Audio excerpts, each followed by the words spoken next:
But Brianna, now look, I love you, sis. I really do. And you may not be an alcoholic, but you definitely have a problem with drinking.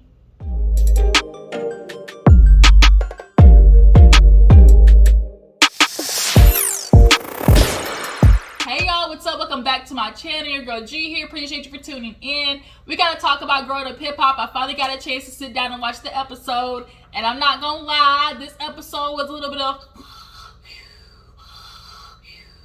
that was me snoring, if you didn't catch it. Damn, I sounded like I had an asthma attack. But what I'm basically trying to say is, it was a little snooze fest. Like, I don't know, the past 2-3 episodes kind of haven't really been delivering. They've been like, B-, C+ at the most. I'm ready to get to the part where TT confronts Egypt and Peppa for the foul shit that they did. Like, can we hurry up and get to it already? But that we're not there yet, so we just got to talk about what happened Thursday night. So yeah, let's go ahead and get into it. If you're new to my channel, I appreciate you for tuning in. Hit that subscribe button. Everybody else, you know what to do. Hit that like button. Drop down in the comments and let me know how you feel about the episode and what went on with everybody on Growing Up Hip Hop. Okay, so we opened up the episode with Eazy-E, Jojo, and Cree meeting Savannah and Stevie J to talk about this showcase.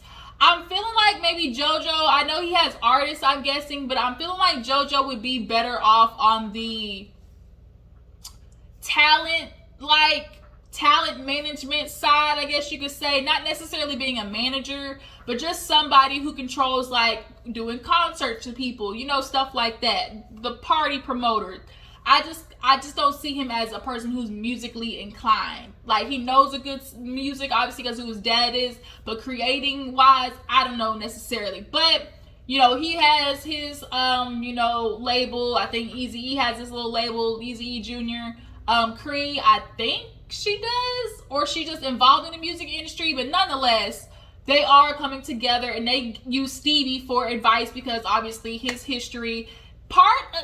Stevie honestly pisses me off, Stevie J, because there's talent somewhere in there. Like, he wrote like half of 112's album, Boys II Men. Like, he is musically obviously talented, but it always gets overshadowed by his sleazo.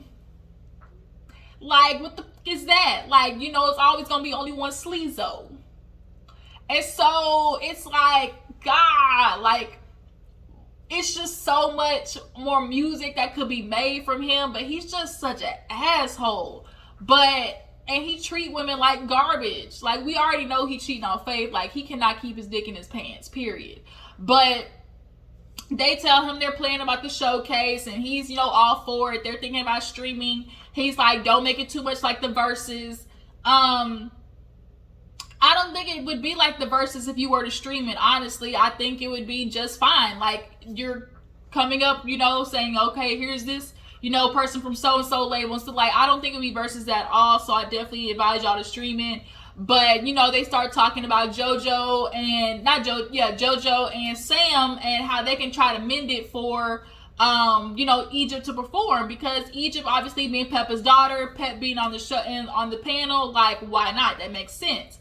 But they obviously gotta, get things smoothed over when it comes to Sam, because as Savannah said, she like, Dad, Sam is kind of like her manager, extra involved, kind of like how you were to Jocelyn. And I really feel like she was throwing a little underhand.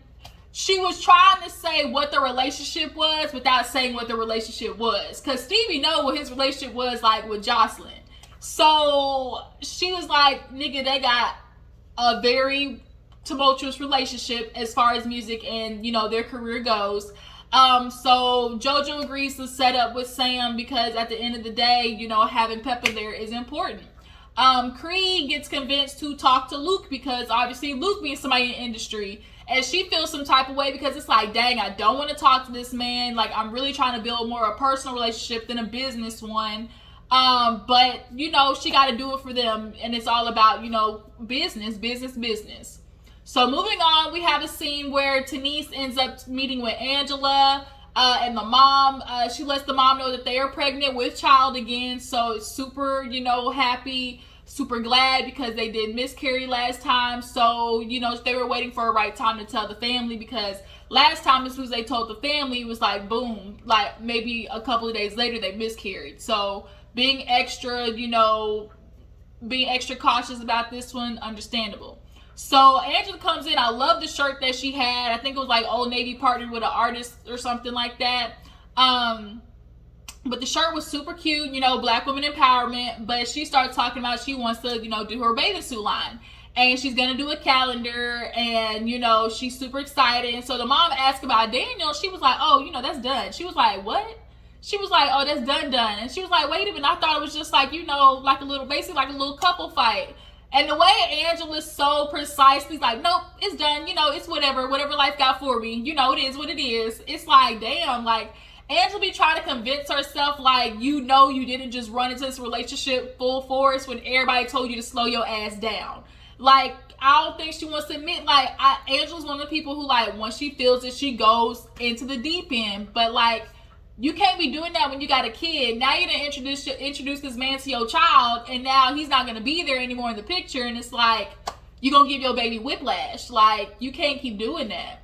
But nonetheless, she's going to ask Vanessa to be in there. And obviously they're nervous because Vanessa is more covered up. But now that she lost all this weight during quarantine, maybe she'll be more confident this go round because we all remember what happened last time. So moving from there, we gotta go to where Egypt and Peppa go bridal dress shopping, right? It's time for Egypt to do her wedding. Now, of course, the conversation comes up like, do you still want to do it in Jamaica? Like, is that what you really want to do? And I'm just like, this thing about battling over Jamaica is like, both of y'all's families from Jamaica. Hell, her mama is like TT's mom was like the consulate of Jamaica or some shit like that. So why would she not go home where she met Sean in Jamaica and get married there? Like, I think they put themselves on such a like self-empowered high pedestal that y'all don't need to be there. Like, Egypt, people don't think about you and Sam like that. And I think Sam has convinced Egypt that TT is all these type of ways, and that's why TT absolutely has every right to be upset with you guys.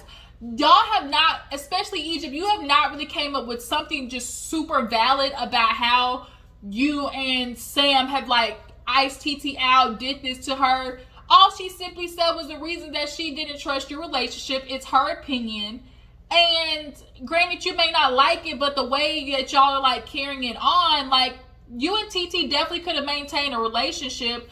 But for you, you still have not admitted about how you basically traded on your cousin because you wanted to believe Sam when he said, oh, TT tried to come on to me. She opened her towel up and walked past me naked. Like, you still haven't said whether you believed it. And if you didn't believe it, then why were you still sticking up behind Sam? Like, now you're the only reason that you can come and being mad at TT is about she just like was trying to treat me like a little girl. She was just saying that I was so immature and that I didn't know what I was doing, and like she thinks I'm not grown, and like she kept trying to convince other people that I didn't know what I was doing. And it's like, girl, you don't know what you're doing, because look at the situation you're in, buying $14,000 worth of cats, doing OnlyFans with his ass cheeks out, boxing clay forms, and paying his child support. Like, you don't know what you're doing, Egypt.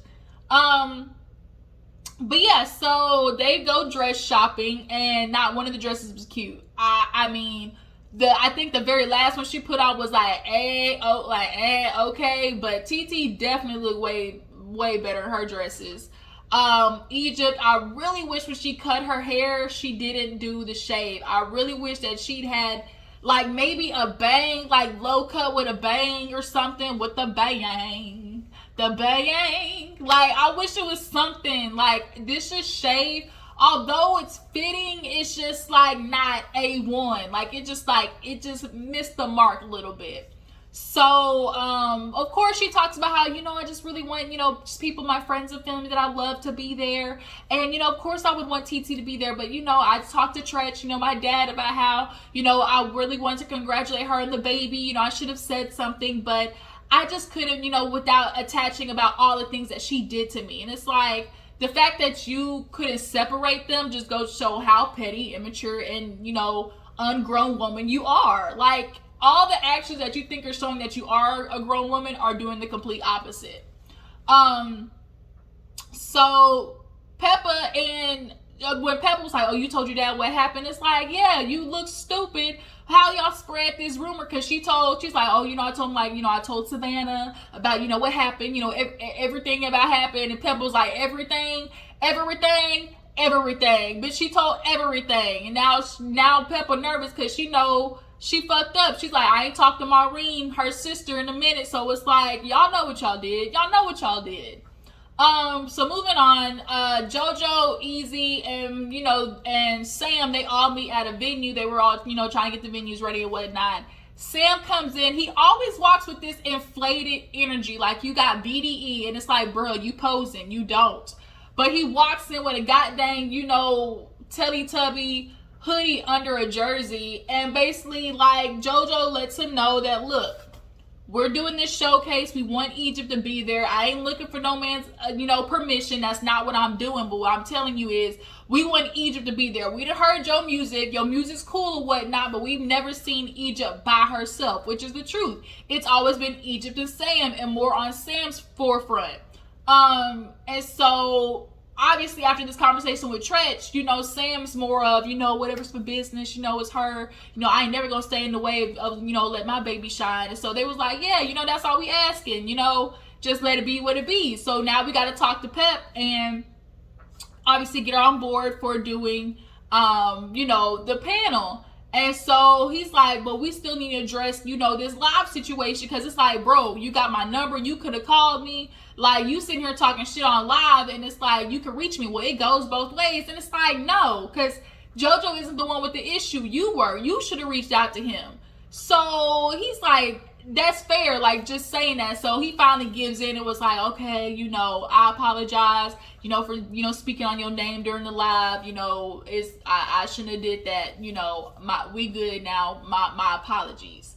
And it finally happened after Jojo kind of was getting a little up there. He was getting real passionate, and Sam's like, when you people start talking like that, where I come from, that means I better raise up, something bad gonna happen next. And it's like, why you want to fight so bad? Sam needs everybody to be on negatives with him because he has nothing else going for him. He feeds off negative energy to help himself inflate himself, which is why he had the nerve to sit there and tell Easy and Jojo, oh, I'll talk to Pep, because that's moms. We here with each other. We usually got to on the good forefront, whatever I say, you just, like, she picks up on. And it's like, you ain't got no influence over this grown-ass woman.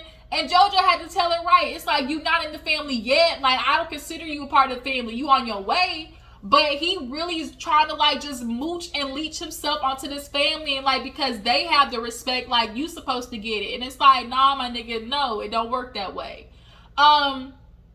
So Angela, she has her little, little bathing suit situation. A couple of the bathing suits was cute. They showed Vanessa.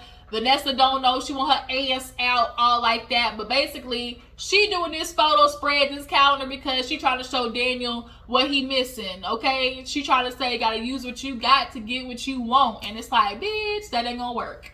So then last but not least, we get to the scene with Brianna. Boogie goes over to see Brianna, and he takes Savannah with him. Because, Savannah's cool with Bri. And he's trying to talk about her drinking. So when they get there, the first thing Brianna does is pull out a big ass thing of tequila, mixes a drink in front of his face, which is super insensitive because he alcoholic.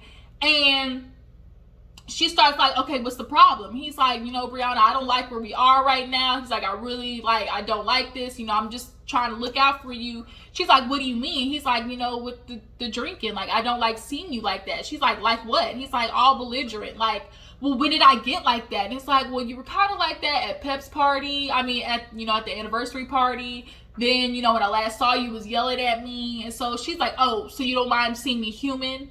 Oh, you have a problem with seeing me human, having human reactions? And it's like, Brianna, cut the bullshit. Like, she's like, I went 3 days without drinking, working hard. Like, I deserve to have a drink after that. And it's like, you're missing the point, Brianna. You having a drink, it's not where the issue lies. It shows the issue lies is why you're having the drink, because you have admitted shit that you've gone through in your life. And when you said I had that conversation with Twist and had the nerve to be offended, first of all, I like that she's doing House of Black incense. I love a good incense. I be burning them hoes. I got some right here, the lavender kind.